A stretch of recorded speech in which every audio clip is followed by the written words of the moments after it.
Good morning. My name is Brian Wheeler, Director of Communications for the City of Charlottesville. Welcome to Cville360, a program to inform and engage the Charlottesville community. Cville360 is available on our streaming sites, Comcast Channel 10, and on a companion Zoom webinar, so you can tune in live and on demand. The program allows us to engage our community and provide you access to city leaders, especially during the time of the coronavirus pandemic. We use the Zoom webinar so you can join the broadcast and ask questions of our guest. If you want to try the webinar, just visit charlottesville.gov/Zoom. A link to each show appears at the bottom of the page. We will take questions, and we will allow up to 8 guests to ask questions of our. We will allow up to 8 people to ask questions of our guests. You'll have up to 3 minutes for each question on the topic being discussed. Today's show is about the Halloween celebration in a pandemic, and our goal is to share some health and safety considerations for participating or not participating, and highlighting some of the safe and spooky alternatives to traditional trick-or-treating. Joining us via Zoom is Gail Milligan, Executive Director of the Charlottesville Police Foundation, and in the studio, I'm joined by Charlottesville Police Chief RaShall Brackney. Good morning, Chief Brackney and Gail Milligan. Appreciate you both being here. Good morning. Good morning, Brian. Thank you so much for having us. Yeah. So, it's a little under 2 weeks, and October will suddenly be over, as hard to believe as that is. And that means Halloween. So this year, that falls on a Saturday, and the city is encouraging families to plan for a safe observation of Halloween and trick-or-treating activities. So let's not bury the lead, as we say in the journalism business. Let's start with the big event. And Gail, that is Charlottesville Halloween Night Out. So tell us what that is and where people can participate. Thanks, Brian. Well, Charlottesville Halloween Night Out is the first of a kind. It's a community event. We're hosting it. We're planning it in partnership with the Charlottesville Police Department at the Charlottesville High School on Saturday, October 31st from 2 p.m. to 4 p.m. It will be festive. It will be decorated. It will be exciting. There will be music. There will be a DJ. There are 12 stations that will be manned by community partners and vendors, giving out candy and treats and T-shirts for the kids. It's going to be a safe and great celebration of Halloween. People are inside, and we've all been inside for too long, and it's going to be a great way to get out and have fun, get some candy, and be safe. That's great. And, Chief Brackney, a year ago, we were also encouraging the community to be safe on Halloween, but for a whole different reason. There was a severe storm coming through that Halloween night, and I remember we had to send out a media release encouraging people to observe Halloween November 1st, the next day. Now we have a storm of a whole different scenario. So we're all adjusting. But how is this different from the traditional Charlottesville Night Out that the police department's been involved with? So as you know, we have a long-standing tradition of Cville Night Out. And Cville Night Out is normally held at X Park. And it's a festive event. And vendors and businesses and public sector, private sector in the city host each of these stations where we get to expose our community to all the different amenities, all while maintaining the idea of National Night Out. So we've, changed it to Cville Night Out, where we really reclaim our communities and reclaim our events. So this year, when we were talking about our children and their inability to get out and socialize and do the things that they would normally do, playing with their friends, trick-or-treating is always exciting for young persons and little ones and even adults who get to do something differently, dress up and become somebody that they typically don't have the opportunity to become. We decided to combine that this year, that we could then host it, support it, and it would look very different. If you remember at X Park, it's normally lots of people coming. They're going from booth to booth and engaging, and there's dancing in the streets, and there's parties and food festivals. Well, this year, we can't do those exact same type of socializing behaviors that we've done in the past. So this year we have created it as a drive-through, and we modeled it after the current drive-through that we have with City Market, in which the Parks and Rec sets up those courses for us so that we can still engage, still connect with the community, and still give our young folks and our more seasoned persons an opportunity to celebrate and enjoy a tradition for those populations who have had so much taken away from them. We didn't want to compound that and continue with the constant negatives that are associated, and rightfully so, with this pandemic. Let's give them a reason to celebrate and have fun and do so in a safe manner. Yep. And, Gail, it sounds like we're combining a great community event with a safe way to observe Halloween. Tell us about some of the precautions that you're taking at the event, and especially, I'm thinking, putting my kid's hat on, if I'm coming in, how is that candy getting to me as I drive through the parking lot? Well, I have to first say, and thank you, Chief, for combining a unique talent for keeping fun as a priority, which is clearly something that you love to have, but also keeping in mind the importance of the care that we have to take in every single element of planning this event. And we so greatly appreciate your leadership in kind of working through every detail that we've had to think of. And so I just wanted to thank you very much for your support through this whole planning. So specifically, what we're going to do, there will be currently 12 stations. We also have to follow the city ordinance of a maximum of 50 of us. So that is including numbers of people at the stations and police and also committees. So we're diligently kind of using that as a control factor. But at the stations, we will have 2 restaurant serving trays. And so the candy and the treats, whatever is going to the car, will be on the tray, which will go to the car. And then that tray will come back. We have ample supply of alcohol wipes at the station. That tray will be cleaned, and then the second tray will go to the car. So it will be a rotating system. The volunteers who will be at the stations will have masks and they will have gloves. And so that's the system that we've devised. We've spoken to the Thomas Jefferson Health District, and so we're following their guidance in addition to lots of other guidance that we've received. So that is the plan. That's great. And, Chief Brackney, besides encouraging families to dress up inside their cars, what are you encouraging people to do with their cars?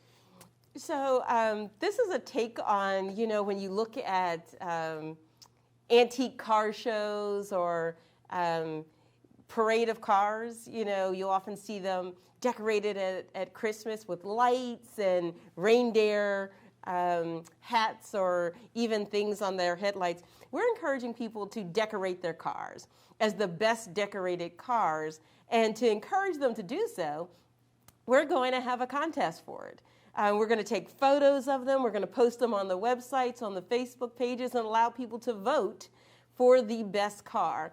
And at the end of that voting, we will tally those, and then there will be a prize associated with the best car. I've seen some amazing, over the last 3 years, I've judged the Halloween costume contest that we've normally had on the pedestrian mall every year. And we have some extremely creative and talented folks in Charlottesville when it comes to dressing up. So I've seen, like, the McDonald's, they did a play last year on the Happy Meal, and someone was dressed as fries, and someone was a milkshake, and the box that they came in a hamburger. I can imagine that some whole theme could play out with a car, and the person's inside with their costumes that support that. So we're encouraging people to decorate and have fun and to make it festive.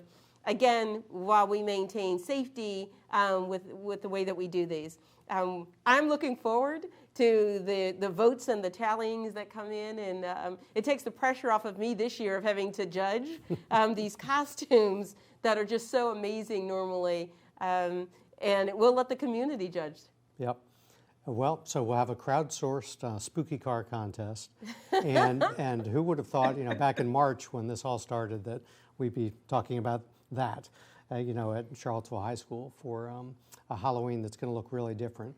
But the reason it's going to look really different, Gail, is because this pandemic is still going strong, and anybody that turns on the TV, knows that from the news. And we've been lucky in the Central Virginia area as far as our rate of positive test. But we are a university town, and there are always things that we can't let our guard down. And so I think one of the key messages that the health district has asked us to emphasize, and through an event like this, is to take all these precautions. So you talked about how you're going to share treats with folks inside their cars. What else have you had to think about? And I know you're working with lots of partners, so please feel free to shout out some of the people you're working with. I'd be happy to share our partners. So as I said, there are 12. United Way, our Charlottesville Fire Department, our Utilities Department, Charlottesville Police Department, of course, Parks and Rec. The foundation will also have a table. Pilgrim Baptist Church, Carter Meyer Automotive, City of Promise, Charlottesville City Schools will have a table. CAT, and also the Tom Tom Festival. So it's a great, diverse, very enthusiastic group of partners that will come out Saturday, the 31st, to celebrate with us. I did want to also say, though, we are every volunteer, every person who comes to either volunteer or man a station that day will have answered the COVID questionnaire that we've received from the health district. In addition to, we'll be taking temperatures as people arrive. There will be hand sanitizer, there will be gloves and masks. And so, those are the precautions that we've taken. Anyone who can't answer no to all of the questions on the questionnaire, unfortunately, won't be able to participate, because keeping people safe certainly is the greatest priority. Second to that is having a whole lot of fun. That's great.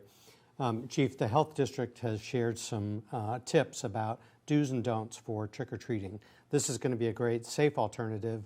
We know some people are going to feel like they just have to go, visit their neighbor.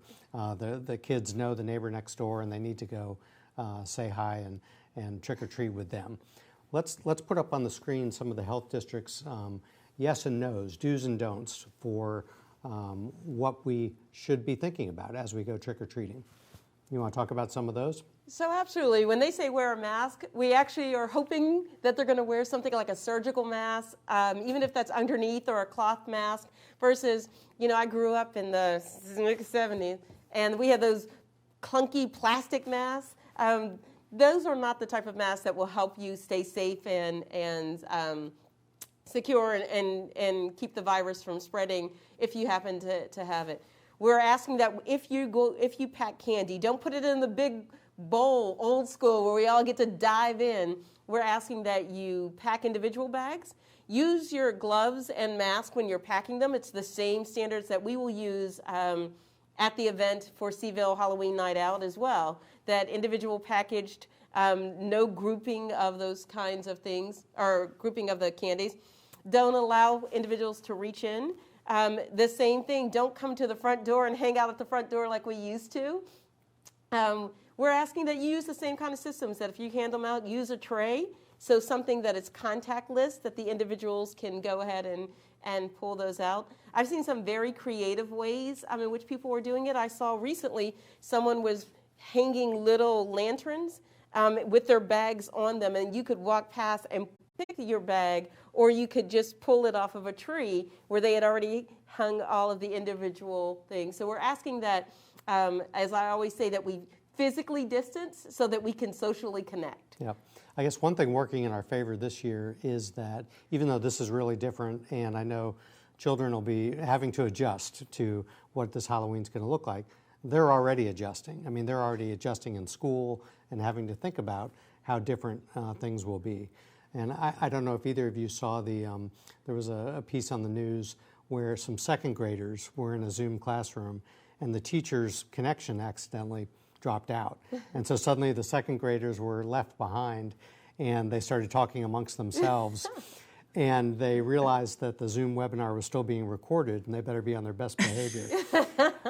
So we are asking, that's my long way of saying we're asking all of our kids to be their best second graders and be on their best behavior as they participate in Halloween.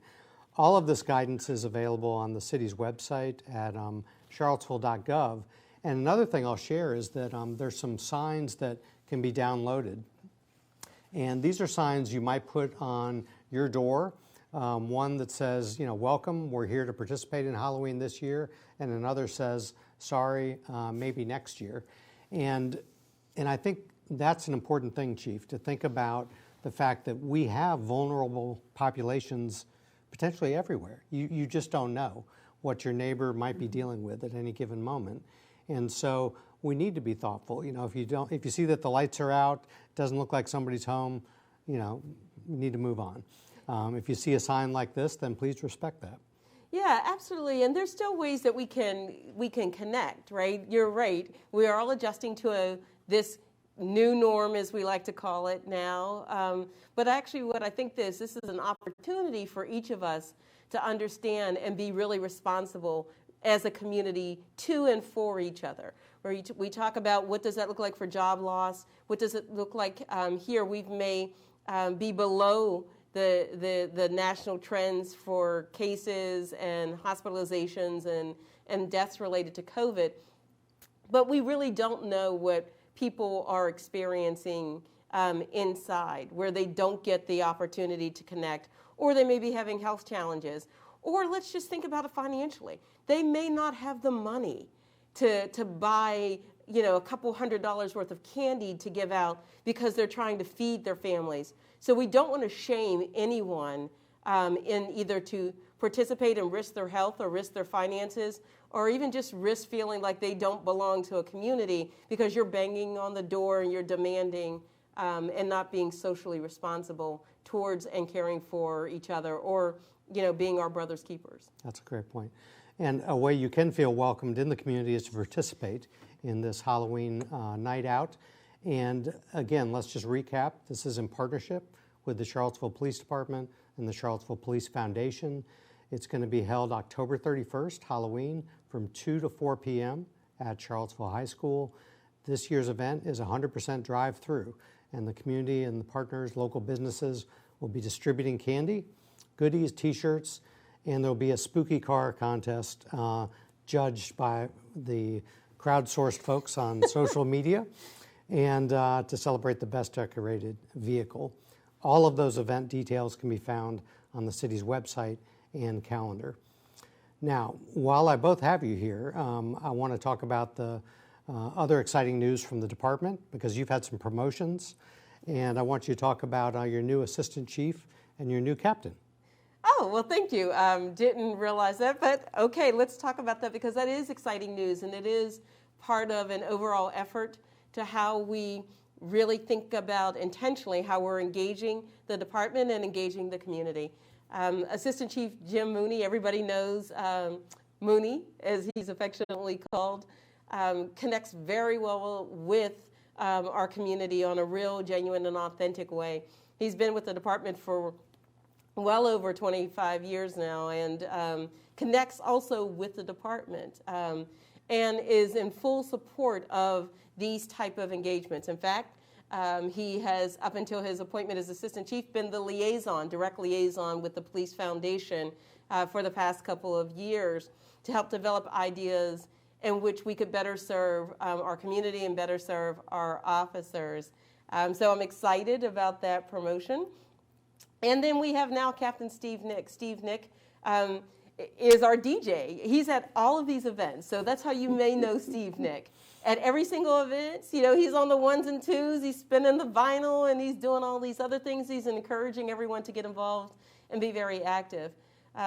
He's an avid hockey player, ice hockey. I don't know how that happens in Virginia. Being from Pittsburgh, I understand that, but I have no clue how you do that here in the Commonwealth. We're trying to get the new ice park up and running. I'm sure it will be a huge success.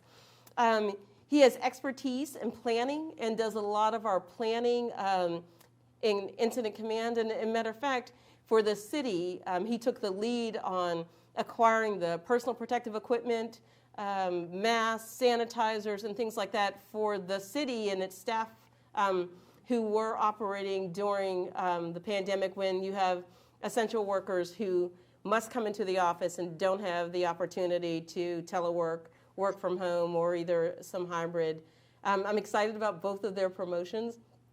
They really are vision and value aligned with how we can meet the demands of, and our own motto of service beyond the call. Yeah, and I think they're both highly respected inside and outside City Hall. It was a great virtual event promotion ceremony we had last week, and the mayor was able to speak. Yes.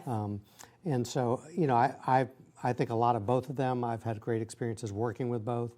And Captain Nick, I think of as a logistical and operational wizard. So to have his talents running throughout the whole department, that's great. Congratulations. Yes. Thank you. We appreciate it. And Gail, we'd like to learn a little bit more about the Charlottesville Police Foundation and tell us how you're supporting the good work the chief and her staff are doing. I'd love to tell you just a little bit about the Charlottesville Police Foundation. Simply put, the Charlottesville Police Foundation serves the community by serving the police. We seek to improve the quality of life in Charlottesville by offering a community partner for our police department. We promote excellence in police services by investing in programs that enhance our department and yet are beyond the reasonable reach of the city's budget. We reward excellence by celebrating the successes of our department and the skills of its officers. And we strengthen the connections between the department and the public through outreach programs and community events, such as this very inventive Halloween Charlottesville Night Out drive-through. Looking ahead to next year, we are working on planning our community outreach and all of the engagement that we do virtually. Last week, we were able to very happily celebrate the graduation of the 12 newest officers of the Charlottesville Police Department. We usually are able to host a dinner with every class and enjoy their company and getting to know them. And of course, we weren't able to do that this year. So we had a Zoom event, and the foundation is still taking them out to dinner, but we gave them a gift card to their favorite restaurant instead of being able to join them in person and break bread. So we're being inventive along with the rest of everyone. And we so greatly appreciate the partnership and the support that we have at the police department and all its amazing staff and the leadership that they provide and the service they provide in our community. So thank you. And Chief, we should give a shout out to Tyler Hahn, who's in a meeting right now planning this event, but Tyler's been great working to help get these creative ideas set up at Charlottesville High School, working with Gail and your other partners. So we're excited to see that come together. Chief, any closing thoughts that you'd like to share about this event or policing right now? So actually about this event, and this is a surprise, so Tyler and team, you all better get on this. I almost want to throw out this challenge, right? So we have the best car contest. There's going to be booths there. So I think there might be an opportunity that we should have a best decorated booth contest that the community also votes on. One of the other things I'm thinking about is we've reached out. There's an amazing 12-year-old Destiny Johnson, who designs masks and T-shirts, and she's actually given donated money to a lot of the persons who help with delivering food in the community. So I've asked her to design some masks for our police department. Tyler's reached out to her. She's the young lady who's designed where you see me wearing that chief mask. That chiefs across the nation have asked me where I've gotten that from, and it's a 12-year-old local young woman who, budding entrepreneur, who's the one who designed that mask, and I understand there's a couple more coming. So shout out to Destiny. So maybe we can do some best mask contest for those who are there at the site as well. And, you know, I'm just looking forward to having a great time, engaging the community, giving them the opportunity, like I said, to physically distance but socially connect with each other, giving our children, our young adults, and those who are young at heart the opportunity to dress up, come out, spend some little time with us, and, you know, really get involved. We'll be there from 2 to 4, but if we need to stay a little longer, we will stay as long as we need to. Yep. You'll be able to handle the traffic. Yeah, I think we might be able to do that, especially since it's one way in and one way out. So we want everyone, again, to be safe. Take advantage of these resources on the city's website, charlottesville.gov, where you can download all this information shared by the health district about the do's and don'ts of trick-or-treating. Take advantage of these alternative celebrations and opportunities. And we want to thank Gail Milligan and the Charlottesville Police Foundation for their work, the Charlottesville Police Department for putting this together. It's going to be a great event. So thank you. Thank you. Yep. Thank you. So please let me know if you have feedback and ideas for future topics and guests on Cville360. Thank you for watching, and please stay healthy.